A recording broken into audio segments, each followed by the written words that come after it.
바쁘신 현대인의 일정에 맞춰 하루 동안 터져나온 소식 중 주요한 내용만 전해드리는 나라의 TV 뉴스를 진행하겠습니다. 보통 사람을 슬로건으로 내걸고 1987년 대통령 직접 선거에서 선출된 고 노태우 전 대통령 빈소에는 사흘째 고인을 기억하는 정치, 외교, 재계 인사들의 조문 행렬이 이어졌습니다. 특히 수감 중인 박근혜 대통령은 법률 대리인인 유영하 변호사를 통해 유족에게 위로의 뜻을 전했다고 합니다. 고 노태우 대통령의 빈소를 찾은 유영하 변호사는 조문을 마친 뒤 유족들에게 위로의 말씀을 올려달라고 박근혜 대통령이 말씀하셔서 전해드리러 왔다며 그 외에 다른 말은 없었느냐는 질문에 그렇다고 답했습니다. 문재인이 현지 시간 29일 오전 프란치스코 교황에게 방북을 공식 제안했습니다. 청와대는 교황이 북한이 초청장을 보내주면 기꺼이 가겠다고 말했다고 밝혔습니다. 그러나 교황청의 공식 발표에는 교황의 방북 관련 언급이 없었습니다. 교황의 방북 여부와 관련해 교황청에서 현재 검토가 진행 중인 사안도 없는 것으로 알려졌습니다. 주요 20개국 제20 정상회의 참석차 7박 9일 일정으로 유럽을 방문 중인 문재인 부부는 이날 바티칸 교황궁에서 프란치스코 교황과 배석자 없는 단독 면담을 했습니다. 여기서 주목할 점은 문재인은 이번에도 북한의 공식 초청장 없이 구두로만 교황에게 방북 제안을 했다라는 점인데요. 3년 전에도 이랬지요.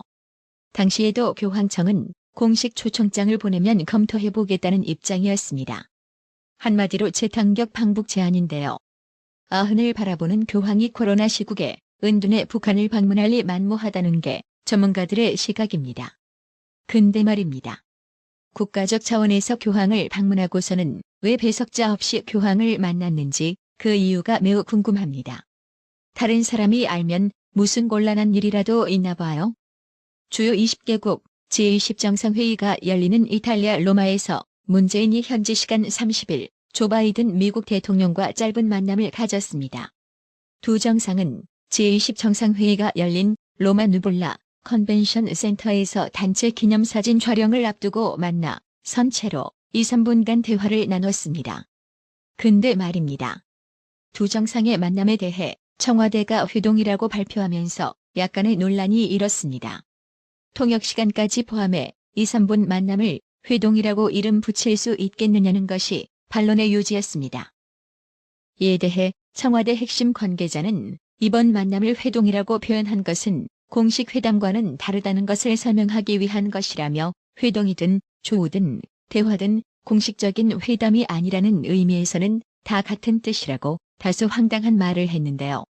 하지만 천영우 전 청와대 외교안보 수석은 31일 미리 시간을 정해 특정 장소에서 하는 브러사이드 약식 회담은 회동이라 할 수 있다며 아무 준비 없이 지나가다가 만나 인사한 건 조우라고 말했습니다. 그렇습니다. 고작 2~3분 만나놓고는 무슨 긴밀한 대화가 오간 거라고 이걸 회동이라고 우기는 건지 아무 없는 만남에 단어 하나하나에도 의미를 부여하려는 잔대가리 발상이 엿보이지요. 이게 선전선동전술에만 능한 좌파 정권 민낯인 겁니다. 평소 건강하던 가장이 아스트라제네카 백신을 맞은 뒤 이틀도 안 돼 숨진 가운데 유족 측이 병원비에 해당하는 7,200원만 보상받을 수 있다는 이야기를 듣고 허탈함을 감추지 못하고 있습니다. 지난 29일 밤 한 온라인 커뮤니티에는 아버지가 백신 맞고 돌아가셨는데 7,200원만 받을 수 있다고 합니다라는 제목의 글이 올라왔습니다. 숨진 남성의 아들이라고 밝힌 작성자 A씨는 평생 술 한 잔 안 하시고 한 달에 몇 번씩 산에 다닐 정도로 건강하던 아버지가 아스트라제네카 백신을 맞고 48시간도 지나지 않아 돌아가셨다며 기저질환도 전혀 없었다고 설명했습니다. 이어 아버지를 잃어서 허망한 가운데 국립과학수사연구원에서 부검 소견서를 받아 보건소에 제출한 뒤 결과 통지를 기다리고 있었다고 했습니다. 해당 소식에 네티즌들은 7,200원? 저건 보상이 아니고 약 올리는 거 아니냐? 이번 정부 답 없다라고 분노했는데요. 그렇습니다. 아니 백신 접종은 의무화 강제하면서 그 후유증은 각자 알아서 개인이 부담해라? 참 기가 막히는 문재인 좌파 정권이 아닐 수 없는데요. 무슨 이런 개빼다구 같은 정권이 다 있는지 모르겠습니다. 그러면서도 지금 문재인 좌파 정권 방역 잘 하고 있다고요? 일요일에 발표된 여론조사 소식입니다. 내년 대통령 선거 가상 양자 대결에서 국민의힘 후보인 윤석열, 홍준표 모두 오차 범위 밖에서 이재명이를 앞서는 것으로 조사됐습니다. 대장동에 이어 백현동 아파트 개발 사업 특혜 의혹이 제기되면서 국민의힘 후보가 이재명이를 점점 더 앞서는 모양새입니다. 뉴데일리와 시사경남 의뢰로 여론조사 업체 피플네트워크스 리서치가 지난 29일에서 30일 이틀 동안 전국 유권자 1,006명을 대상으로 조사한 결과 이재명 윤석열 가상 양자 대결에서 윤석열 전 총장은 42.4%, 이재명이는 31.6%를 기록했습니다. 두 후보 간 격차는 10.8%포인트로 오차 범위 밖입니다. 없음은 6.4%, 잘 물음, 무응답은 1.5%였습니다. 지난주 조사 5.3%포인트 차보다 격차가 더 벌어졌습니다. 또 이재명 홍준표 가상 양자 대결에서도 홍준표 의원은 39.9%, 이재명이는 30.9%의 지지율을 얻었습니다. 두 후보 간 격차도 9.0%포인트로 역시 오차 범위 밖입니다. 없음은 9.9%, 잘 물음, 무응답은 4.7%였습니다. 홍준표 39.5%, 이재명 37.6%로 오차 범위 내 접전을 보였던 지난주보다 격차가 더 벌어진 것입니다. 이번 조사에서 원희룡 전 지사는 이재명에게 오차 범위 내에서 뒤지는 것으로 조사됐고 유승민이는 이재명에게 오차 범위 이상으로 뒤지는 것으로 나타났습니다. 지난 19대 대선에서 박 대통령 지지층을 향해 박 대통령을 공정한 재판을 받을 수 있도록 하겠다던 홍준표. 하지만 대선 패배 후 당대표가 되고 나서 당원 1호였던 박 대통령을 되레 출당 조치시켜버렸는데요. 홍준표 의원은 31일 박근혜 전 대통령의 출당 조치에 대해서도 비록 그것이 문재인 정권의 좌파 개헌을 막기 위한 어쩔 수 없는 조치였다 해도 당원 여러분의 마음을 아프게 한 데 대해 진심으로 용서를 구한다며 친박층에 러브콜을 보냈습니다. 홍준표 의원은 이날 국민의힘 당사에서 발표한 대국민 당원 호소 기자회견에서 이같이 말하며 제가 대통령이 되어 특별사면권을 갖는 즉시 두 전직 대통령을 사면하겠다고 했습니다. 그러면서 저를 성원해 주신 것도 잘못의 책임을 물은 것도 모두가 당의 주인인 당원 동지들의 사랑 덕분이었다며 지난 시간 혹여 저의 소홀함이나 부족함 때문에 마음 상하셨거나 섭섭하셨던 모든 분들께 다시 한 번 진심으로 사과드린다며 거듭 자세를 낮췄습니다. 앞서 30일 박 대통령에게 무리한 정치 수사를 했다는 비판에서 자유스러울 수 없는 윤석열 전 총장 역시 저만이 이 정권을 끝낼 수 있다고 확신한다며 지지를 호소했는데요. 윤석열 전 총장은 30일 대구시당에서 열린 당원 간담회에서 이번 대선은 상식과 비상식 또는 나라가 망하느냐 아니면 여기서 다시 도약의 기회를 잡느냐 하는 절체절명의 선거라며 이같이 말했습니다.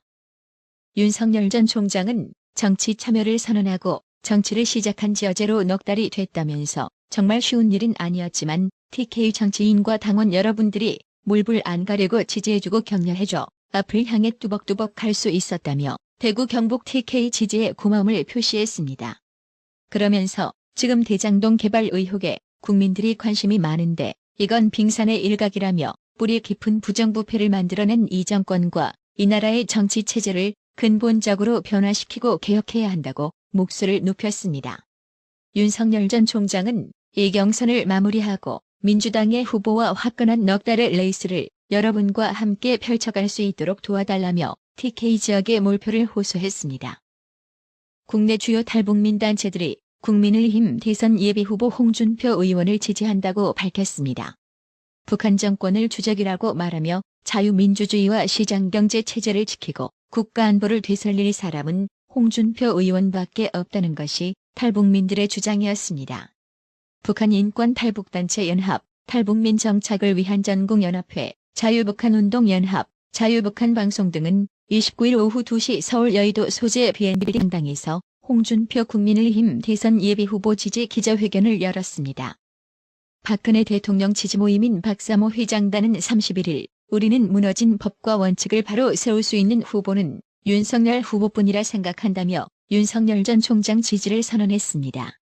박사모 회장단은 이날 보도자료를 통해 윤석열 후보는 무너진 법과 원칙을 다시 세우기 위해 국민의힘에 입당, 대선 후보가 되어 많은 국민들의 지지를 받고 있다며 이같이 말했습니다. 박사모 회장단은 윤석열 후보의 아킬레스는 박영수 특검 밑에서 박근혜 대통령 탄핵 시 수사에 관여했다는 점이 될 것이라면서도 하지만 임명직 공무원의 역할을 충분히 했다 평가받았기에 현 정부에서 검찰총장이 되었다 볼 수 있으며 임명직 공무원으로서의 한계가 있었다는 점을 이해할 수 있다고 문제될 게 없다는 입장을 보였습니다.